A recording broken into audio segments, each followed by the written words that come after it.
Assalamualaikum warahmatullahi wabarakatuh. Yang terhormat Bapak dan Ibu Kepala Sekolah, yang terhormat Bapak dan Ibu Wakil Kepala Sekolah, yang terhormat Bapak dan Ibu Guru.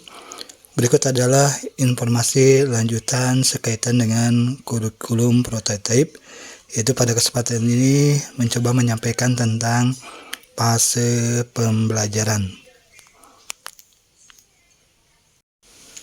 Sekaitan dengan kurikulum prototipe atau kurikulum sekolah penggerak, pemerintah berperan menyiapkan profil pelajar Pancasila, struktur kurikulum, fase pembelajaran, capaian pembelajaran, dan serta prinsip pembelajaran dan asesmen.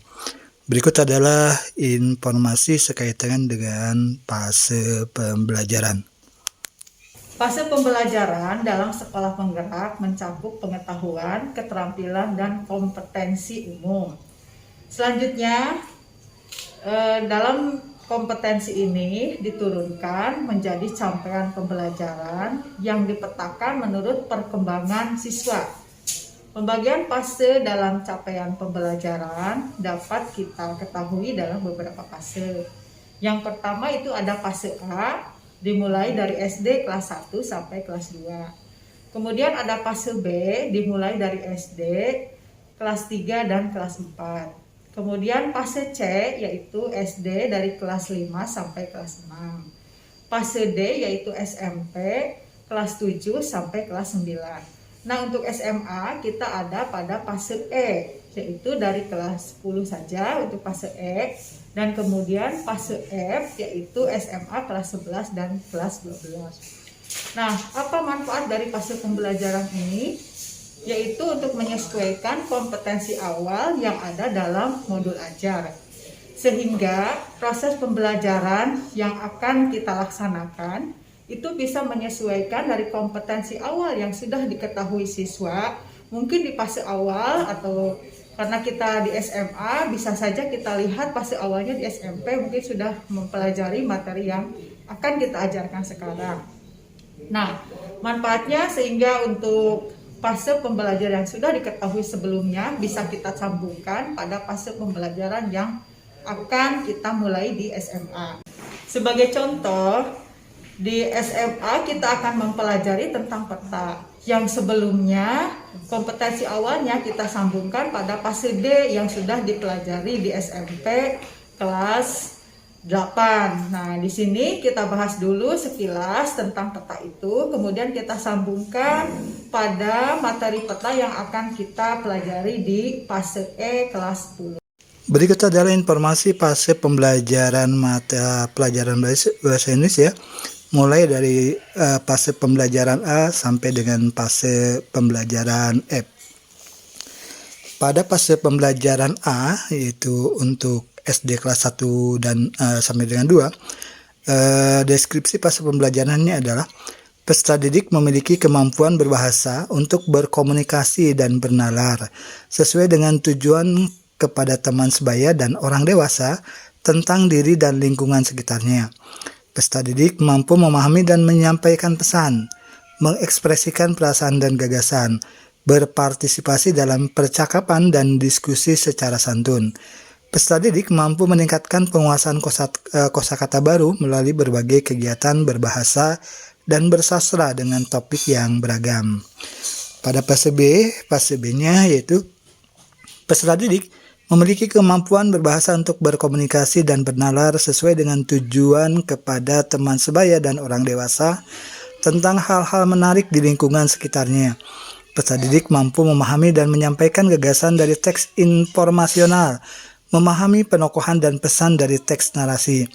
Peserta didik mampu mengungkapkan gagasan dalam kerja kelompok dan diskusi. Peserta didik mampu meningkatkan penguasaan kosakata baru melalui berbagai kegiatan berbahasa dan bersastra dengan topik yang beragam. Peserta didik mampu membaca dengan fasih. Fase C, yaitu pada akhir fase C, peserta didik memiliki kemampuan berbahasa untuk berkomunikasi dan bernalar sesuai dengan tujuan dan konteks sosial.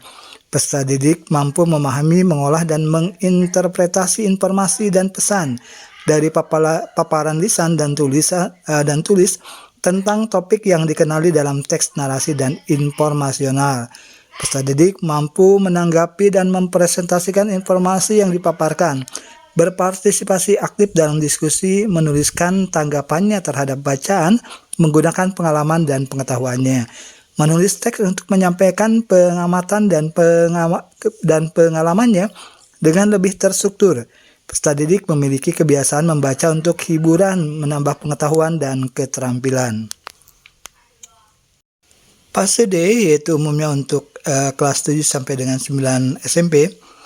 Peserta didik memiliki kemampuan berbahasa untuk berkomunikasi dan bernalar sesuai dengan tujuan, konteks sosial, dan akademis. Peserta didik mampu memahami, mengolah, dan menginterpretasi informasi paparan tentang topik yang beragam dan karya sastra. Peserta didik mampu berpartisipasi aktif dalam diskusi, mempresentasikan dan menanggapi informasi non-fiksi dan fiksi yang dipaparkan. Peserta didik menulis berbagai teks untuk menyampaikan pengamatan dan pengalamannya dengan lebih terstruktur, dan menuliskan tanggapannya terhadap paparan dan bacaan menggunakan pengalaman dan pengetahuannya. Peserta didik mengembangkan kompetensi diri melalui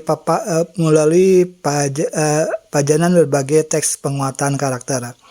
Pada fase E umumnya untuk kelas 10 SMA, pada akhir fase E, peserta didik memiliki kemampuan berbahasa untuk berkomunikasi dan bernalar sesuai dengan tujuan, konteks sosial, akademis, dan dunia kerja. Peserta didik mampu memahami, mengolah, menginterpretasi, dan mengevaluasi informasi dari berbagai tipe teks tentang topik yang beragam. Peserta didik mampu menyintesis gagasan dan pendapat dari berbagai sumber. Peserta didik mampu berpartisipasi aktif dalam diskusi dan debat. Peserta didik mampu menulis berbagai teks untuk menyampaikan pendapat dan mempresentasikan serta menanggapi informasi non-fiksi dan fiksi secara kritis dan etis. Pada akhir fase F, peserta didik memiliki kemampuan berbahasa untuk berkomunikasi dan bernalar sesuai dengan tujuan, konteks sosial, akademis, dan dunia kerja. Peserta didik mampu memahami, mengolah, menginterpretasi, dan mengevaluasi berbagai teks tentang topik yang beragam. Peserta didik mampu mengkreasi gagasan dan pendapat untuk berbagai tujuan. Peserta didik mampu berpartisipasi aktif dalam kegiatan berbahasa yang melibatkan banyak orang.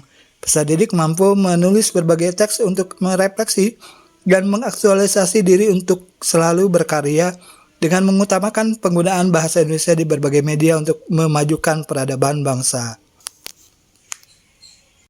Berikut adalah fase pembelajaran mata pelajaran pendidikan jasmani, olahraga, dan kesehatan. Fase pembelajaran pada fase A-nya yaitu pada akhir fase A, peserta didik dapat menunjukkan berbagai aktivitas, pola gerak dasar, dan keterampilan gerak sebagai hasil peniruan dari berbagai sumber, mengetahui konsep dan prinsip gerak yang benar, mengetahui dan mempraktikkan aktivitas jasmani untuk pengembangan kebugaran dan pola perilaku hidup sehat, menunjukkan perilaku awal tanggung jawab personal dan sosial, serta menerima nilai-nilai aktivitas jasmani. Fase B-nya, pada akhir fase B, peserta didik dapat menunjukkan kemampuan dalam memvariasikan dan mengombinasikan berbagai aktivitas pola gerak dasar dan keterampilan gerak secara mandiri tanpa meniru contoh.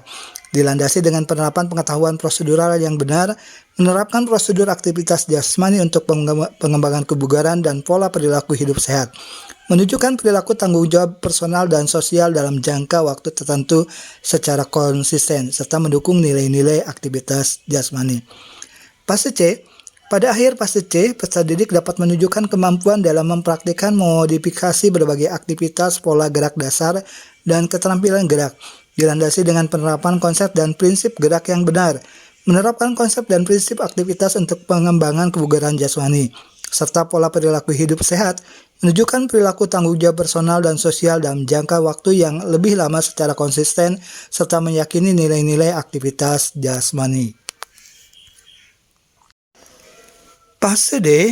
Pada akhir fase D, peserta didik dapat menunjukkan kemampuan dalam mempraktikkan keterampilan gerak spesifik sebagai hasil analisis pengetahuan yang benar, melakukan latihan aktivitas jasmani dan kebugaran untuk kesehatan sesuai dengan prinsip latihan, menunjukkan perilaku tanggung jawab personal dan sosial serta memonitornya secara mandiri, Selain itu juga dapat mempertahankan nilai-nilai aktivitas jasmani. Fase E, pada akhir fase E seperti peserta didik dapat menunjukkan kemampuan berbagai penerapan keterampilan gerak sebagai hasil evaluasi pengetahuan yang benar, mengevaluasi dan mempraktikkan latihan pengembangan kebugaran jasmani terkait kesehatan atau physical fitness related health, dan kebugaran yang jasmani terkait keterampilan physical fitness related skill. Pola perilaku hidup sehat, serta menunjukkan perilaku dalam menumbuh kembangkan nilai-nilai aktivitas jasmani. Pada akhir fase F, peserta didik dapat menunjukkan kemampuan merancang dan mempraktikkan berbagai aktivitas penerapan keterampilan gerak, dilandasi dengan pengetahuan yang benar, merancang dan mempraktikkan program latihan pengembangan kebugaran jasmani terkait kesehatan atau physical fitness related health, dan kebugaran jasmani terkait keterampilan physical fitness related skill dan pengukurannya. Pola perilaku hidup sehat serta menunjukkan perilaku mengambil peran sebagai pemimpin kelompok yang lebih besar dengan tetap menunjung tinggi moral dan etika. Selain itu, peserta didik juga dapat mempengaruhi kelompoknya dalam menerapkan nilai-nilai aktivitas jasmani. Berikut adalah fase pembelajaran mata pelajaran ilmu pengetahuan alam dan sosial atau IPAS atau IPAS. Untuk fase A, umumnya kelas 1-2 SD, di akhir fase A, peserta didik mengamati fenomena dan peristiwa secara sederhana dengan menggunakan panca indera, menyusun dan menjawab pertanyaan tentang hal-hal yang ingin diketahui saat melakukan pengamatan. Peserta didik juga mampu membuat prediksi mengenai objek dan peristiwa di lingkungan sekitar. Dengan panduan, peserta didik berpartisipasi dalam menyelidiki untuk mengeksplorasi dan menjawab pertanyaan. Melakukan pengukuran dengan alat sederhana yang ada di sekitarnya untuk mendapatkan data. Selanjutnya, peserta didik menggunakan berbagai metode untuk mengorganisasikan informasi, termasuk gambar dan tabel. Peserta didik mendiskusikan dan membandingkan antara hasil pengamatan dengan prediksi. Dengan panduan, peserta didik membandingkan hasil pengamatan yang berbeda dengan mengacu pada teori, serta mengomunikasikan hasil penyelidikan secara lisan dan tertulis dalam format sederhana. Peserta didik mengoptimalkan penggunaan panca indera untuk melakukan pengamatan dan bertanya tentang makhluk hidup dan perubahan benda ketika diberikan perlakuan. Peserta didik menggunakan hasil pengamatan untuk menjelaskan pola sebab akibat sederhana dengan menggunakan beberapa media. Peserta didik mengenali tubuh manusia seperti panca indera serta cara perawatannya. Peserta didik mengelaborasikan pemahaman tentang konsep waktu, siang malam, dan mengenal nama-nama hari, nama bulan, kondisi cuaca dalam keterkaitannya dengan aktivitas sehari-hari.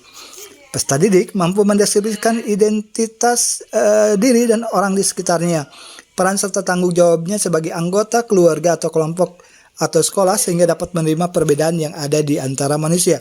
Peserta didik mendeskripsikan diri serta keluarganya secara kronologis menggunakan media yang dipilihnya. Peserta didik dapat mendeskripsikan benda-benda di lingkungan sekitar sebagai bagian dari lingkungan alami dan buatan, mendeskripsikan lokasi diri, serta membuat gambar denah sederhana di lingkungan rumah dan sekolah. Peserta didik mencerminkan perilaku hidup sehat dengan turut menjaga kebersihan dan kesehatan lingkungan di sekitarnya. Fase B, umumnya kelas 3-4 SD. Di akhir fase ini, peserta didik mengamati fenomena dan peristiwa secara sederhana dengan menggunakan panca indera dan dapat mencatat hasil pengamatannya. Dengan menggunakan panduan, peserta didik mengidentifikasi pertanyaan yang dapat diselidiki secara ilmiah dan membuat prediksi berdasarkan pengetahuan yang dimiliki sebelumnya. Peserta didik juga membuat rencana dan melakukan langkah-langkah operasional untuk menjawab pertanyaan yang diajukan berdasarkan panduan tertentu. Peserta didik menggunakan alat dan bahan yang sesuai dengan mengutamakan keselamatan serta menggunakan alat bantu pengukuran untuk mendapatkan data yang akurat. Peserta didik mengorganisasikan data dalam bentuk tabel dan grafik sederhana untuk menjadikan data dan mengidentifikasi pola.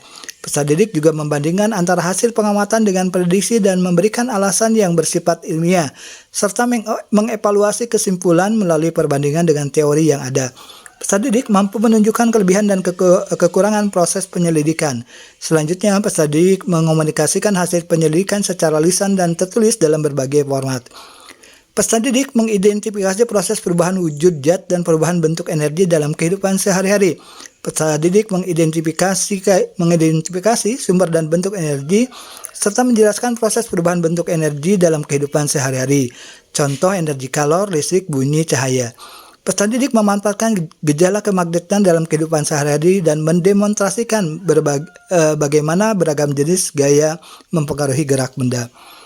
Di akhir fase ini, peserta didik mampu menjalankan peran dan tanggung jawab sebagai bagian dari anggota keluarga dan warga sekolah, serta mendeskripsikan bagaimana interaksi sosial yang terjadi di sekitar tempat tinggal dan sekolah. Peserta didik mengidentifikasi ragam bentang alam dan keterkaitannya dengan profesi masyarakat. Peserta didik mendeskripsikan terjadinya siklus air dan mampu menunjukkan letak kota, kabupaten, dan provinsi tempat ia tinggal pada peta konvensional atau digital. Peserta didik mendeskripsikan keanekaragaman hayati, keragaman budaya, dan kearifan lokal dan upaya pelestariannya.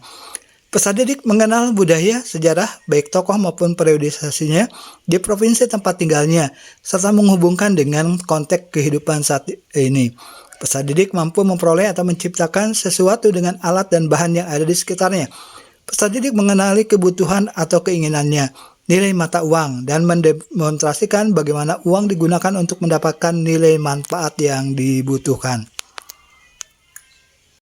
Fase C, di akhir fase C ini, peserta didik mengamati fenomena dan peristiwa secara sederhana dengan menggunakan panca indera, mencatat hasil pengamatannya, serta mencari persamaan dan perbedaannya. Dengan panduan, peserta didik dapat mengajukan pertanyaan lebih lanjut untuk memperjelas hasil pengamatan dan membuat prediksi tentang penyelidikan ilmiah. Secara mandiri, peserta didik merencanakan dan melakukan langkah-langkah operasional untuk menjawab pertanyaan yang diajukan, menggunakan alat dan bahan yang sesuai dengan mengutamakan keselamatan serta menggunakan alat bantu pengukuran untuk mendapatkan data yang akurat. Peserta didik juga menyajikan data dalam bentuk tabel atau grafik serta menjelaskan hasil pengamatan dan pola atau hubungan pada data secara digital atau non-digital. Peserta didik diharapkan mampu membandingkan data dengan prediksi dan menggunakannya sebagai bukti dalam menyusun penjelasan ilmiah, mengevaluasi kesimpulan melalui perbandingan dengan teori yang ada, serta merefleksikan proses investigasi, termasuk merefleksikan validitas suatu tes. Di akhir fase ini, peserta didik mengomunikasikan hasil penyelidikan secara utuh yang ditunjang dengan argumen, bahasa, serta konvensi sains yang umum sesuai format yang ditentukan. Peserta didik dapat melakukan simulasi dengan menggunakan gambar, bagan, alat, media sederhana tentang sistem organ tubuh manusia, sistem pernapasan, pencernaan, dan peredaran darah yang dikaitkan dengan cara menjaga kesehatan organ tubuhnya dengan benar. Peserta didik menyelidiki bagaimana hubungan saling ketergantungan antara komponen biotik-abiotik dapat mempengaruhi kestabilan suatu ekosistem di lingkungan sekitarnya. Lanjutan dari fase C yaitu berdasarkan pemahamannya terhadap gelombang, bunyi, dan cahaya, peserta didik mendemonstrasikan bagaimana penerapannya dalam kehidupan sehari-hari. Peserta didik mendeskripsikan adanya ancaman krisis energi yang dapat terjadi serta mengusulkan upaya-upaya individu maupun kolektif yang dapat dilakukan untuk menghemat penggunaan energi serta penemuan sumber energi alternatif yang dapat digunakan menggunakan sumber daya yang ada di sekitarnya. Peserta didik mendemonstrasikan bagaimana sistem tata surya bekerja dan kaitannya dengan gerak rotasi dan revolusi bumi. Peserta didik merefleksikan bagaimana perubahan kondisi alam di permukaan bumi terjadi akibat faktor alam maupun perbuatan manusia. Mengidentifikasi pola hidup yang menyebabkan terjadinya permasalahan lingkungan serta memprediksi dampaknya terhadap kondisi sosial kemasyarakatan ekonomi. Peserta didik mengenal budaya, sejarah baik tokoh maupun periodisasinya di Indonesia serta menghubungkan dengan konteks kehidupan saat ini. Peserta didik juga dapat menceritakan kembali bagaimana perjuangan bangsa Indonesia melawan imperialisme dan mencapai kemerdekaan. Peserta didik merefleksikan semangat juang para pahlawan, meneladani perjuangan pahlawan yang diimplementasikan dalam tindakan nyata di kehidupan sehari-hari. Di akhir fase ini, peserta didik menggunakan peta untuk mengetahui wilayah di sekitarnya. Peserta didik menerapkan konsep nilai, barang, jasa, waktu dalam kehidupan sehari-hari. Dengan penuh kesadaran, peserta didik melakukan suatu tindakan atau mengambil suatu keputusan yang berkaitan dengan kehidupan sehari-hari berdasarkan pemahamannya terhadap kekayaan kearifan lokal yang berlaku di wilayahnya serta nilai-nilai ilmiah dari kearifan lokal tersebut.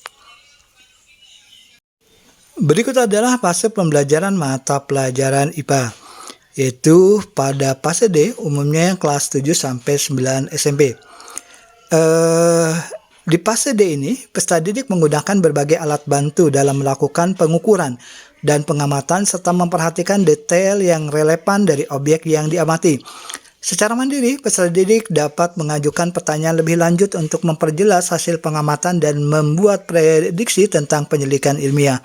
Peserta didik juga merencanakan dan melakukan langkah-langkah operasional berdasarkan referensi yang benar untuk menjawab pertanyaan. Dalam penyelidikan yang dilakukan, peserta didik menggunakan berbagai jenis variabel untuk membuktikan prediksi, menyajikan data dalam bentuk tabel, grafik, dan model, serta menjelaskan hasil pengamatan dan pola atau hubungan pada data secara digital atau non-digital. Di fase ini, peserta didik mengumpulkan data dari penyelidikan yang dilakukan, menggunakan data sekunder, serta menggunakan pemahaman sains untuk mengidentifikasi hubungan dan menarik kesimpulan berdasarkan bukti ilmiah. Peserta didik mengevaluasi kesimpulan melalui perbandingan dengan teori yang ada, menunjukkan kelebihan dan kekurangan proses pendidikan dan efeknya pada data, serta menunjukkan permasalahan pada metodologi. Peserta didik mampu mengomunikasikan hasil penyidikannya secara utuh yang ditunjang dengan argumen, bahasa, serta konvensi sains yang sesuai konteks pendidikan dan menunjukkan pola berpikir sistematis sesuai format yang ditentukan. Lanjutan dari fase D ini, yaitu pada akhir fase D, peserta didik mampu melakukan klasifikasi makhluk hidup dan benda berdasarkan karakteristik dan sifat asam basa yang diamati. Peserta didik dapat mengidentifikasi sifat dan karakteristik zat, membedakan perubahan fisika dan kimia, serta memisahkan campuran sederhana. Peserta didik dapat mendeskripsikan atom dan senyawa sebagai unit terkecil penyusun materi, serta sel sebagai unit terkecil penyusun makhluk hidup. Peserta didik mengidentifikasi sistem organisasi kehidupan serta melakukan analisis untuk menemukan keterkaitan sistem organ dengan fungsinya serta kelainan atau gangguan yang muncul pada sistem organ tersebut. Sistem pencernaan, sistem peredaran darah, sistem pernapasan, dan sistem reproduksi. Peserta didik mengidentifikasi pewarisan sifat dan penerapan bioteknologi dalam kehidupan sehari-hari. Peserta didik memiliki keteguhan dalam mengambil keputusan yang benar untuk menghindari zat aditif yang membahayakan dirinya dan lingkungan. Peserta didik diharapkan mampu melakukan pengukuran terhadap aspek bisnis yang mereka temui dan memanfaatkan ragam gerak dan gaya atau pos, usaha dan energi, suhu dan kalor, termasuk isolator dan konduktor, gerak dan gaya, pesawat sederhana, tekanan, getaran dan gelombang, pemantulan dan pembiasan atau alat-alat optik, rangkaian listrik dan kemagnetan untuk menyelesaikan tantangan yang dihadapi dalam kehidupan sehari-hari. Peserta didik mengelaborasikan pemahamannya tentang posisi relatif bumi, bulan, matahari, sistem tata surya, struktur lapisan bumi untuk menjelaskan fenomena alam yang terjadi. Peserta didik mengenal pH sebagai ukuran sifat keasaman suatu zat serta menggunakannya untuk mengelompokkan materi asam basa berdasarkan pH-nya. Dengan pemahaman ini, peserta didik mengenali sifat fisika dan kimia tanah serta hubungannya dengan organisme serta pelestarian lingkungan. Berikut adalah fase pembelajaran mata pelajaran biologi. Fase E umumnya untuk kelas 10 SMA, yaitu pada akhir fase E, peserta didik memiliki kemampuan untuk responsif terhadap isu-isu global dan berperan aktif dalam memberikan penyelesaian masalah. Kemampuan tersebut antara lain mengamati, mempertanyakan dan memprediksi, merencanakan dan melakukan penelitian, memproses dan menganalisis data dan informasi, mengevaluasi dan merefleksi, dan mengomunikasikan dalam bentuk proyek sederhana atau simulasi visual menggunakan aplikasi teknologi yang tersedia terkait dengan energi alternatif, pemanasan global, pencemaran lingkungan, nanoteknologi, bioteknologi, kimia dalam kehidupan sehari-hari, pemanfaatan limbah dan bahan alam, pandemi akibat infeksi virus. Semua upaya tersebut diarahkan pada pencapaian tujuan pembangunan yang berkelanjutan atau SDGs. Melalui pengembangan sejumlah pengembangan tersebut dibangun pula berakhlak mulia dan sikap ilmiah seperti jujur, objektif, bernalar kritis, kreatif, mandiri, inovatif, bergotong royong, dan berkebinekaan global. Untuk fase F yang umumnya kelas 11 dan 12 SMA, deskripsi fasenya adalah pada akhir fase F, peserta didik memiliki kemampuan mendeskripsikan bioproses yang terjadi dalam sel dan menganalisis keterkaitan struktur organ pada sistem organ dengan fungsinya, serta kelainan atau gangguan yang muncul pada sistem organ tersebut. Selanjutnya, peserta didik memiliki kemampuan menerapkan konsep pewarisan sifat, pertumbuhan dan perkembangan dalam kehidupan sehari-hari dan mengevaluasi gagasan baru mengenai evolusi. Konsep-konsep yang dipelajari diterapkan untuk memecahkan masalah kehidupan yang diselesaikan dengan keterampilan proses secara mandiri hingga menciptakan ide atau produk untuk mengatasi permasalahan tersebut. Melalui keterampilan proses juga dibangun sikap ilmiah dan profil pelajar Pancasila, khususnya mandiri, bernalar kritis, kreatif, dan bergotong royong. Berikut adalah fase pembelajaran mata pelajaran fisika. Untuk fase E, umumnya kelas 10 SMA, pada akhir fase E, peserta didik memiliki kemampuan untuk responsif terhadap isu-isu global dan berperan aktif dalam memberikan penyelesaian masalah.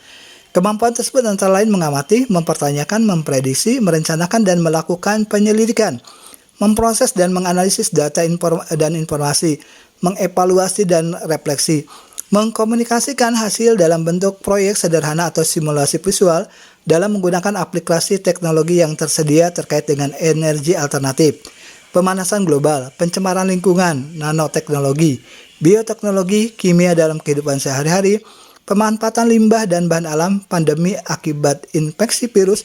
Semua upaya tersebut diarahkan pada pencapaian tujuan pembangunan yang berkelanjutan atau SDGs. Melalui pengembangan sejumlah pengetahuan tersebut dibangun pula berakhlak mulia dan sikap ilmiah seperti jujur, objektif, bernalar kritis, kreatif, mandiri, inovatif, bergotong royong, dan berkebinekaan global.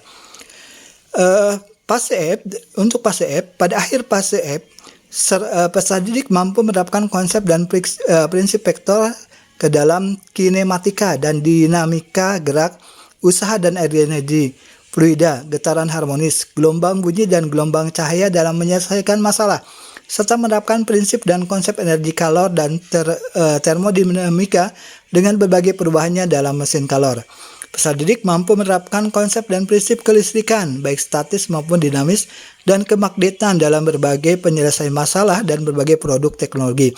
Menerapkan konsep dan prinsip gejala gelombang elektromagnetik dalam menyelesaikan masalah.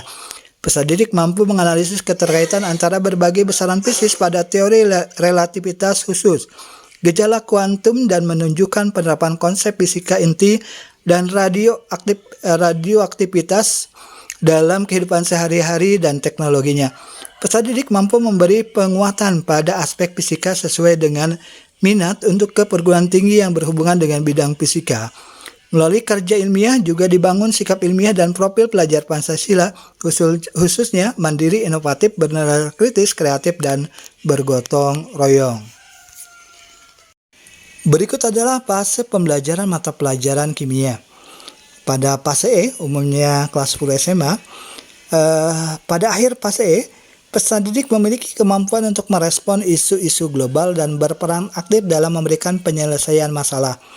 Kemampuan tersebut antara lain mengidentifikasi, mengajukan gagasan, merancang solusi, mengambil keputusan, dan mengomunikasikan dalam bentuk proyek sederhana atau simulasi visual menggunakan aplikasi teknologi yang tersedia terkait dengan energi alternatif, pemanasan global, pencemaran lingkungan, nanoteknologi, bioteknologi, kimia dalam kehidupan sehari-hari, pemanfaatan limbah dan bahan alam, pandemi akibat infeksi virus. Semua upaya tersebut diarahkan pada pencapaian untuk pembangunan yang berkelanjutan atau Sustainable Development Goal atau SDGs. Melalui perkembangan sejumlah pengetahuan tersebut dibangun pula berakhlak mulia dan sikap ilmiah seperti jujur, objektif, bernalar kritis, kreatif, mandiri, inovatif, bergotong royong, dan berkebinekaan global. Untuk fase F, umumnya kelas 11-12 SMA, pada akhir fase F, peserta didik mampu menerapkan operasi matematika dalam perhitungan kimia, mempelajari sifat, struktur, dan interaksi partikel dalam membentuk berbagai senyawa, Memahami dan menjelaskan aspek energi, laju dan kesetimbangan reaksi kimia, menggunakan konsep asam basa dalam keseharian, menggunakan transformasi energi kimia dalam keseharian, memahami kimia organik, memahami konsep kimia pada makhluk hidup. Peserta didik mampu menjelaskan penerapan berbagai konsep dalam keseharian dan menunjukkan bahwa perkembangan ilmu kimia menghasilkan berbagai inovasi. Peserta didik memiliki pengetahuan kimia yang lebih mendalam sehingga menumbuhkan minat sekaligus membantu peserta didik untuk dapat melanjutkan ke jenjang pendidikan berikutnya agar dapat mencapai masa depan yang baik. Peserta didik diharapkan semakin memiliki pikiran kritis dan pikiran terbuka melalui kerja ilmiah dan sekaligus memantapkan profil pelajar Pancasila, khususnya jujur, objektif, bernalar kritis, kreatif, mandiri, inovatif, bergotong royong, dan berkebinekaan global. Bapak dan Ibu yang terhormat, demikianlah informasi sekaitan dengan fase pembelajaran yang ada pada kurikulum prototipe atau kurikulum sekolah penggerak. Fase pembelajaran yang disampaikan adalah contoh dari beberapa fase mata pelajaran yang ada. Fase mata pelajaran yang saya sebutkan bisa dibaca pada materi tentang fase pembelajaran. Terima kasih atas perhatian Bapak dan Ibu. Mohon maaf bila ada salah dan keliru. Wassalamualaikum warahmatullahi wabarakatuh.